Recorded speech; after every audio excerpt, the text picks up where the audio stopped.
ಕೇಳ್ತಾ ಇದ್ದೀರಾ ಭಕ್ತಿ ಸ್ಟುಡಿಯೋ ರೇಡಿಯೋ ಸಿಟಿ 91.1 ಅಲ್ಲಿ RJ ನಿಖಿತಾ ಜೊತೆ. ಪ್ರತಿಯೊಬ್ಬ ಋಷಿಯೂ ಕೂಡ ಸಾಕಷ್ಟು ಜ್ಞಾನವನ್ನು ಗಳಿಸಿರ್ತಾನೆ. ಅವರ ಅಂತರಂಗದ ಪ್ರಯಾಣದಿಂದಲೇ ಅವರು ಋಷಿ ಅನ್ನಿಸಿಕೊಂಡಿರುವಂಥದ್ದು ನೆನಪಿರಲಿ. ಮತ್ತೆ ಸಾಕಷ್ಟು ಜ್ಞಾನವನ್ನ ಈ ಜಗತ್ತಿಗೆ ನೀಡುತ್ತಿದ್ದ ಹಾಗೆ ನಮಗೆ ಪ್ರೇರೇಪಿಸಿದ್ದಾರೆ. ಮತ್ತೆ ಈ ಎಲ್ಲಾ ಋಷಿಗಳ ಹೆಸರುಗಳನ್ನ ಕೇಳ್ತಾ ಇರ್ತೀವಿ. ಅವ್ರ ಬಗ್ಗೆ ತಿಳ್ಕೊಳ್ಳೋದಕ್ಕೂ ಸಾಕಷ್ಟಿರುತ್ತೆ.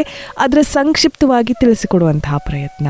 ಇವತ್ತು ನಾವು ಗೌತಮ ಋಷಿಯ ಬಗ್ಗೆ ತಿಳ್ಕೊಳ್ತಾ ಇದ್ದೀವಿ. ಸಪ್ತ ಋಷಿಗಳಲ್ಲಿ ಒಬ್ಬರು, ಅಂಗೀರಸ ವಂಶಕ್ಕೆ ಸೇರಿದಂಥವರು. ಗೌತಮ ಧರ್ಮ ಸೂತ್ರ ಅನ್ನೋದು ತುಂಬಾ ಪ್ರಖ್ಯಾತವಾಗಿರುವಂತಹ ಅವರ ರಚನೆ.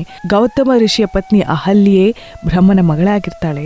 ಬರ ಬಂದಾಗ ವರುಣನನ್ನ ಕುರಿತು ತಪಸ್ಸು ಮಾಡಿ ಮಳೆ ಬರೆಸಿದಂತಹ ಋಷಿಯೇ ಗೌತಮ ಋಷಿ. ಇನ್ನು ಗೌತಮ ಋಷಿಗಳು 4 ವಿಶೇಷವಾದಂತಹ ವಿಚಾರವನ್ನ ತಿಳಿಸ್ತಾರೆ.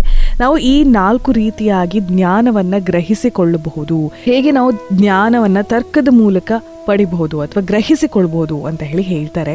ಅದರಲ್ಲಿ 4 ವಿಚಾರವನ್ನ ಗೌತಮ ಋಷಿಗಳು ಹೇಳ್ತಾರೆ.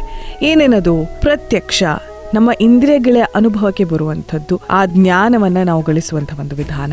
ಅನುಮಾನ, ಊಹೆಯ ಮುಖಾಂತರ ನಾವು ನಿಜವಾದಂತಹ ಜ್ಞಾನವನ್ನ ಪಡೆದುಕೊಳ್ಳುವಂಥದ್ದು.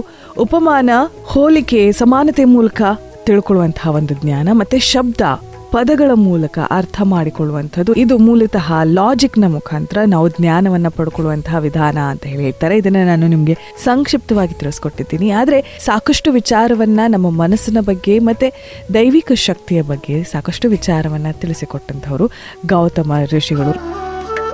ಕೇಳ್ತಾ ಇದ್ದೀರಾ ಭಕ್ತಿ ಸ್ಟುಡಿಯೋ ರೇಡಿಯೋ ಸಿಟಿ 91.1 ಅಲ್ಲಿ RJ ನಿಖಿತಾ ಜೊತೆ.